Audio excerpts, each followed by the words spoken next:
दरमार 50% खाई जाउछि ईएमआई। सहरवासी बड़ टेंशन। आय वृद्धि सहित बैंक ऋण नेउथुवा लोकंक संख्या मध्य द्रुत गति रे वृद्धि पाउछि। अनेक लोक घर निर्माण पई ऋण नेउछन्ति, अनेक शौकीन जिनिस किणबाकू ऋण नेउछन्ति, किंतु समस्या ऋण नेबारे नुहे बरं ऋण सुझिबारे।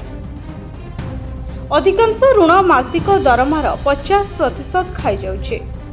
निकटरे एक सर्वेरु यह जଣାपड़िछि। भारतर प्रमुख सहरगुड़िकरे भयंकर परिस्थिति सृष्टि होउछि। दरमार 40 रु 50% वर्तमान ईएमआई एवं बीमा प्रीमियम पई जाउछि, जहा एक आर्थिक दुरावस्था बोली विवेचना करा जाय पारे।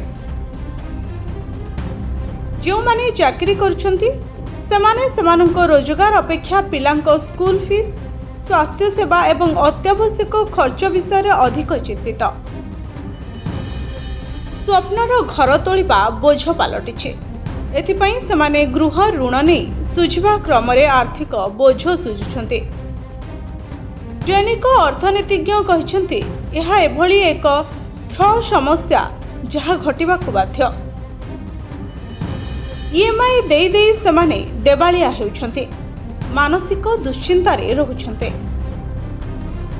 तेणु ईएमआई रे जिनिस किणवा पूर्वरु निज दरमा एवं संचय उपरे गुरुत्व देबाकू अर्थनीतिज्ञ कहिछन्ते। Bureau report, STTV Odia.